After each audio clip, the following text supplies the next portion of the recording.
Basic അക്കൗണ്ടിങ്ങിൻ്റെ മറ്റൊരു ക്ലാസ്സിലേക്ക് ഏവർക്കും സ്വാഗതം. നമ്മളിന്ന് സംസാരിക്കുവാൻ പോകുന്നത് ബേസിക് അക്കൗണ്ടിങ് ടേംസിനെ കുറിച്ചാണ്. ഈ ബേസിക് അക്കൗണ്ടിങ് ടേംസ് അറിഞ്ഞാൽ മാത്രമേ നമ്മൾക്ക് അക്കൗണ്ടിങ്ങിലുള്ള ബാക്കി ഇനി പറയുന്ന കുറേ കാര്യങ്ങളെക്കുറിച്ച് നിങ്ങൾക്ക് മനസ്സിലാകുകയുള്ളൂ. അതുകൊണ്ട് തന്നെ ഈ ബേസിക് അക്കൗണ്ടിങ് ടേംസിനെ കുറിച്ച് ഒരു വ്യക്തമായ ഒരു ധാരണ നിങ്ങളുണ്ടാക്കുക. നമ്മൾക്ക് നോക്കാം എന്തൊക്കെയാണ് ബേസിക് അക്കൗണ്ട് ടേംസിൽ ഉൾപ്പെടുന്നതെന്ന്. ആദ്യമായിട്ട് ബിസിനസ് ട്രാൻസാക്ഷനാണ് ഒന്നാമതായി നമ്മൾ പറയുന്ന ബിസിനസ് ട്രാൻസാക്ഷൻ. ബിസിനസ് ട്രാൻസാക്ഷൻ എന്ന് പറയുന്നത് the term business transaction refers to any business dealings or events which has a value measurable in terms of money or money's worth. അതായത് ബിസിനസ്സിൽ നടക്കുന്ന ഏതൊരു സംഭവ വികാസങ്ങളെയും പണത്തിൻ്റെ മൂല്യം കൊണ്ട് അളക്കാൻ പറ്റുന്നതാണെങ്കിൽ അത്തരം ഇടപാടുകളെ നമ്മൾക്ക് ബിസിനസ് ട്രാൻസാക്ഷൻ എന്ന് പറയാം. ഞാൻ ഒരിക്കൽ കൂടി പറയാം, ബിസിനസ്സിൽ നടക്കുന്ന ഏതൊരു സംഭവ വികാസങ്ങളെയും പണത്തിൻ്റെ മൂല്യം കൊണ്ട് അളക്കാൻ പറ്റുന്നതാണെങ്കിൽ അത്തരം ഇടപാടുകളെ നമ്മൾക്ക് ബിസിനസ് ട്രാൻസാക്ഷൻ എന്ന് പറയാം. ഓക്കെ, അപ്പോൾ പണത്തിൻ്റെ മൂല്യം കൊണ്ട് അളക്കാൻ പറ്റാത്തതൊന്നും ബിസിനസ് ട്രാൻസാക്ഷൻ്റെ ഗണത്തിൽ ഉൾപ്പെടുന്നതല്ല. Okay, then second one, financial statement. There are two basic financial statements prepared by a business concern. They are profit and loss account and balance sheet. Financial statement എന്ന് പറഞ്ഞു കഴിഞ്ഞാൽ ബിസിനസ് പ്രിപ്പയർ ചെയ്യുന്നത് at the end of the accounting പീരീഡാണ്. ഓരോ ബിസിനസ്സിൻ്റെയും at the end of the accounting പീരീഡിലാണ് financial statement prepare ചെയ്യുന്നത് for the purpose of find out the financial result or financial conditions or financial position of the organization. ഇനി ഏതൊക്കെയാണ് financial statement? സാധാരണ രീതിയിൽ ബിസിനസ്സിൻ്റെ ഫിനാൻഷ്യൽ സ്റ്റേറ്റ്മെൻറ്റ് എന്ന് പറയുന്നത് income statement and balance ഷീറ്റാണ്. Income statement otherwise it is called trading profit and loss account. അപ്പോൾ trading profit and loss account and balance ഷീറ്റാണ് ഒരു ബിസിനസ്സിനെ സംബന്ധിച്ചിടത്തോളം ഏറ്റവും ഇമ്പോർട്ടൻ്റ് ആയ ഫിനാൻഷ്യൽ സ്റ്റേറ്റ്മെൻറ്റ് എന്ന് പറയുന്നത്. Okay, then next term asset. These are the material things or properties of a business including amount due to it from others. Asset എന്ന് പറയുന്നത് ബിസിനസ്സിൻ്റെ സ്വത്താണ്. സ്വത്ത് എന്ന് ബിസിനസ്സിന് സ്വന്തമായിട്ടുള്ള ഏതൊരു മെറ്റീരിയൽ തിങ്സിനെയും പ്രോപ്പർട്ടിയെയും which is owned by the business it is called asset. അപ്പോൾ any material things or properties which is owned by the business it is called asset. ബിസിനസ്സിന് സ്വന്തമായിട്ടുള്ള പ്രോപ്പർട്ടികളെയോ മറ്റു തരത്തിലുള്ള മെറ്റീരിയൽ തിങ്സിനെയോ നമുക്ക് അസറ്റ് എന്ന് പറയാം. ഈ അസറ്റിൻ്റെ ഗണത്തിൽ പെടുന്ന മറ്റൊന്നാണ് ബിസിനസ്സിന് ആരെങ്കിലും പണം നൽകുവാനുണ്ടെങ്കിൽ അതും അസറ്റിൻ്റെ ക്ലാസിഫിക്കേഷനിൽ വരുന്നു. Okay, then classification of asset. Asset broadly classified into to categories, that is fixed asset and current asset. Asset രണ്ട് തരത്തിലാണ് ക്ലാസിഫൈ ചെയ്തിട്ടുള്ളത്. ഒന്ന് ഫിക്സഡ് അസറ്റും അതുപോലെ തന്നെ മറ്റേത് കറണ്ട് അസറ്റും. ഇനി എന്താണ് ഫിക്സഡ് അസറ്റ്, എന്താണ് കറണ്ട് അസറ്റ് എന്നൊക്കെ നമുക്ക് നോക്കാം. അതുപോലെ തന്നെ ഫിക്സഡ് അസറ്റിനെ നമ്മൾ again classified into 4 categories, that is tangible asset, intangible asset, wasting asset and fictitious asset. Then fixed asset, asset which are acquired for a relatively longer period. അതായത് ഒരു ദീർഘകാല ആവശ്യത്തിന് വേണ്ടിയിട്ട് അല്ലെങ്കിൽ ദീർഘകാല ഉപയോഗത്തിന് വേണ്ടി ബിസിനസ്സിൽ വാങ്ങുന്ന അസറ്റുകളെയാണ് ഫിക്സഡ് അസറ്റ് എന്ന് പറയുന്നത്. സാധാരണ രീതിയിൽ ഈ ഫിക്സഡ് അസറ്റ് വാങ്ങാൻ നമ്മൾ ചിലവാക്കുന്ന തുക എന്ന് പറയുന്നത് ഒരു വലിയ തുകയായിരിക്കും. അതുകൊണ്ട് തന്നെ ഇതിൻ്റെ ഉപയോഗം നമ്മുടെ ഓർഗനൈസേഷനിൽ അല്ലെങ്കിൽ ബിസിനസ്സിൽ ലഭിക്കുന്നത് ഒരുപാട് വർഷങ്ങൾ കൊണ്ടായിരിക്കും. അതുകൊണ്ടാണ് ഇതിനെ ഫിക്സഡ് അസറ്റ് എന്ന് പറയുന്നത്. ഫിക്സഡ് ഇൻ നാച്ചർ ആയതുകൊണ്ടാണ് ഇതിനെ ഫിക്സഡ് അസറ്റ് എന്ന് പറയുന്നത്. ഇനി അതിൽ തന്നെ ടാഞ്ചിബിൾ അസറ്റ്, ഇൻടാഞ്ചിബിൾ അസറ്റ് ആണ്. ടാഞ്ചിബിൾ അസറ്റ് എന്ന് പറഞ്ഞാൽ asset having definite shape and physical existence. That means it can be see or touch. നമ്മൾക്ക് തൊടുവാനും നമ്മൾക്ക് കാണുവാനും പറ്റുന്ന അസറ്റുകൾ അല്ലെങ്കിൽ ഫിസിക്കൽ എക്സിസ്റ്റൻസ് ഉള്ള അസറ്റുകളെയാണ് സാധാരണ രീതിയിൽ ടാഞ്ചിബിൾ അസറ്റ് എന്ന് പറയുന്നത്. ഓക്കെ, അതുപോലെ തന്നെയാണ് ഇൻടാഞ്ചിബിൾ അസറ്റ് എന്ന് പറയുന്നത്. ഇൻടാഞ്ചിബിൾ അസറ്റ് എന്ന് പറയുന്നത് asset which cannot be see or touch. നമ്മൾക്ക് തൊടുവാനോ നമ്മൾക്ക് കാണുവാനോ പറ്റാത്ത അസറ്റുകളെയാണ് ഇൻടാഞ്ചിബിൾ അസറ്റ് എന്ന് പറയുന്നത്. സാധാരണ രീതിയിൽ അതിൻ്റെ ഉദാഹരണങ്ങളാണ് ഗുഡ്വിൽ, പേറ്റന്റ്, അതുപോലെ തന്നെ ട്രേഡ് മാർക്ക് എന്ന് പറയുന്ന സംഭവങ്ങൾ.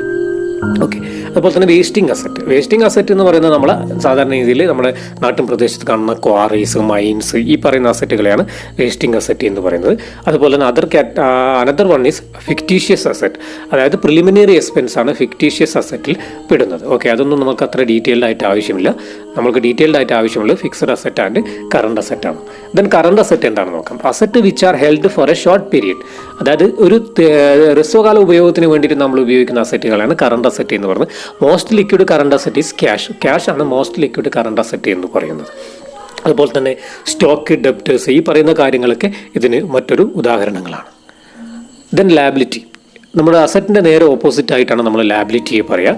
ലാബിലിറ്റി എന്ന് പറയുന്നത് this are the amounts which a business owes to the others. അതായത് ബിസിനസ്സിൻ്റെ കടപ്പാടുകളെയാണ് നമ്മൾ ലാബിലിറ്റി അല്ലെങ്കിൽ ലാബിലിറ്റീസ് എന്ന് പറയുന്നത്, അല്ലെങ്കിൽ ഒബ്ലിഗേഷൻ എന്ന് പറയും.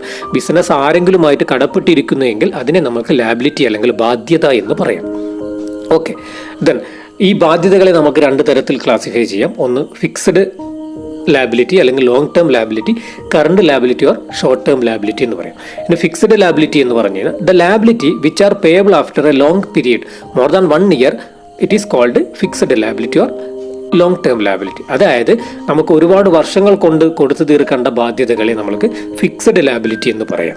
ഓക്കെ, അതിന് ഉദാഹരണങ്ങളാണ് ഡിബെഞ്ചേഴ്സ്, ലോങ് ടേം ലോൺസ്. ഇതൊക്കെ നമ്മൾ ഒരുപാട് വർഷങ്ങൾ കൊണ്ട് കൊടുത്തു തീർക്കേണ്ട കാര്യങ്ങളാണ്. അതിനൊക്കെ നമുക്ക് ഫിക്സഡ് ലാബിലിറ്റിയുടെ കാറ്റഗറിയിൽ പെടുത്താം. അടുത്തതായി കറണ്ട് ലാബിലിറ്റി. കറണ്ട് ലാബിലിറ്റി എന്ന് പറഞ്ഞാൽ the liabilities which are payable with a short period of time. അതായത് ഒരു ചുരുങ്ങിയ കാലം കൊണ്ട് നമ്മൾക്ക് കൊടുത്തു തീർക്കേണ്ട ബാധ്യതകളെയാണ് നമ്മൾ ഷോർട്ട് ടേം ലാബിലിറ്റി അല്ലെങ്കിൽ കറണ്ട് ലാബിലിറ്റി എന്ന് പറയുന്നത്. സാധാരണ രീതിയിൽ ഒരു 1 ഇയറിൻ്റെ ഉള്ളിൽ തന്നെ അത് കൊടുത്തു തീർക്കേണ്ടി വരും. അതിനുള്ള ഉദാഹരണമാണ് നമ്മുടെ ബിൽസ് പേയബിൾ, അതുപോലെ തന്നെ സൺട്രി ക്രെഡിറ്റേഴ്സ്, ഈ പറയുന്ന കാര്യങ്ങളൊക്കെ ഷോർട്ട് ടേം ലോൺസ്. അതായത് 1 വർഷത്തിനുള്ളിൽ കൊടുത്തു തീർക്കേണ്ട ഷോർട്ട് ടേം ലോൺസ് ഉണ്ടെങ്കിൽ ഇതൊക്കെ നമുക്ക് ഈ കറണ്ട് ലാബിലിറ്റിയുടെ ഉദാഹരണത്തിൽ പെടുത്താം. നോക്കാം. അടുത്തതായി നമ്മൾ പറയാൻ പോകുന്നത് ക്യാപിറ്റലാണ്. Capital refers to the money or moneys worth which is introduced or invested by the owner into the business. അതായത് ബിസിനസ്സിലേക്ക് ബിസിനസ് നടത്താൻ വേണ്ടിയിട്ട് ഓണർ കൊണ്ടുവരുന്ന പണത്തെയോ അല്ലെങ്കിൽ പണത്തിന്റെ മൂല്യമുള്ള മറ്റെന്തെങ്കിലെയോ അതിനെയൊക്കെ നമ്മൾ ക്യാപിറ്റൽ എന്ന ഗണത്തിൽ പെടുത്താം. അപ്പോൾ ബിസിനസ്സിലേക്ക് ആരാണ് കൊണ്ടുവരുന്നത്? ഓണറാണ് കൊണ്ടുവരുന്നത്. എന്തിനു വേണ്ടിയിട്ട്? ബിസിനസ് നടത്താൻ വേണ്ടിയിട്ട് കൊണ്ടുവരുന്നത്. അതിനെയാണ് നമ്മൾക്ക് ക്യാപിറ്റൽ എന്ന് പറയുന്നത്. അടുത്തതായിട്ട് ഡ്രോയിങ്സ്. എന്താണ് drawings? Just opposite to capital. അതായത് ഡ്രോയിങ്സ് എന്ന് പറയുന്നത് the amount of cash or other asset which is withdrawn by the owner for his personal purpose.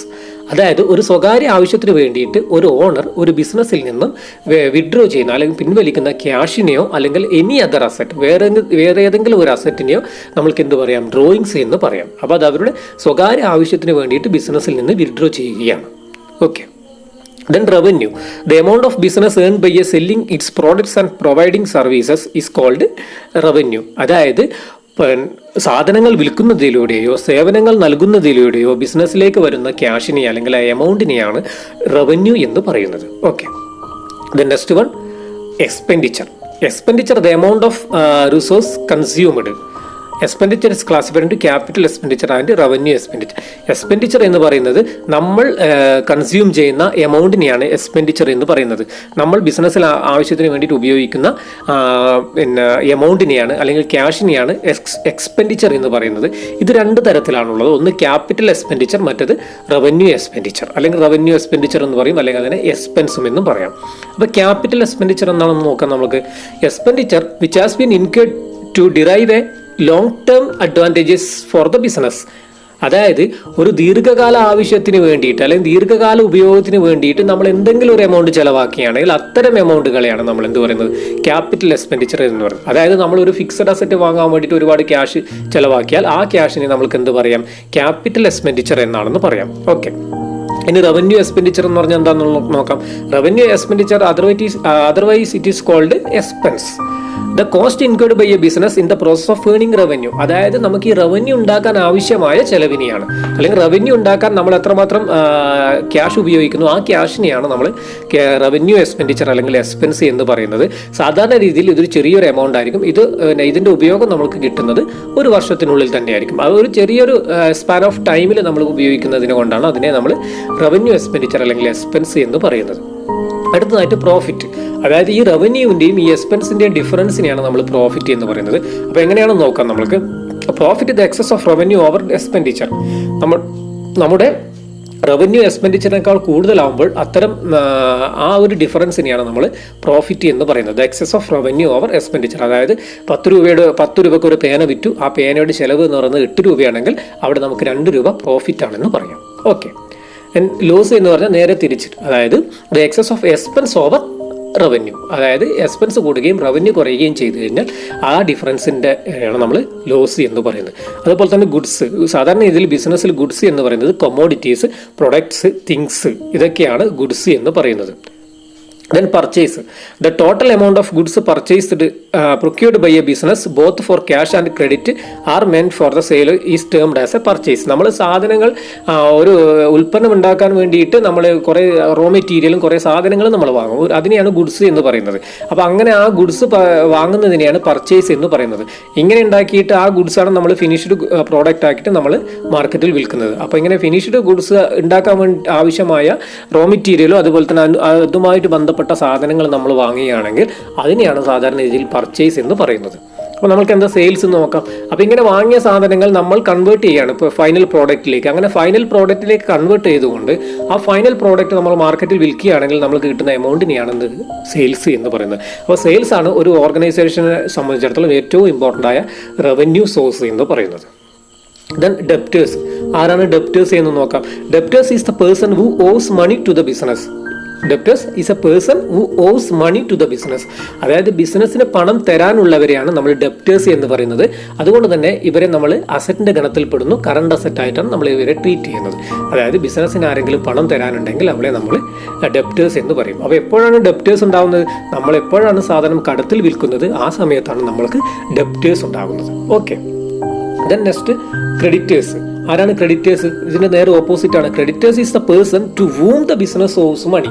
അതായത് ആർക്കൊക്കെയാണ് ബിസിനസ് പണം കൊടുക്കാനുള്ളത് അവരെയാണ് നമ്മൾ ക്രെഡിറ്റേഴ്സ് എന്ന് പറയുന്നത്. അപ്പോൾ ക്രെഡിറ്റേഴ്സ് എപ്പോഴാണ് ഉണ്ടാകുന്നത്? നമ്മൾ എപ്പോഴാണ് ക്രെഡിറ്റ് പർച്ചേസ് ചെയ്യുന്നത് അപ്പോഴാണ് നമുക്ക് ആരുണ്ടാവുന്നത്? ക്രെഡിറ്റേഴ്സ് ഉണ്ടാവുന്നത്. അപ്പോൾ ക്രെഡിറ്റേഴ്സ് നമ്മളെ സംബന്ധിച്ചിടത്തോളം ഒരു ലാബിലിറ്റിയാണ്, കറണ്ട് ലാബിലിറ്റി ആയിട്ടാണ് ഇതിനെ ട്രീറ്റ് ചെയ്യുന്നത്. ഓക്കെ.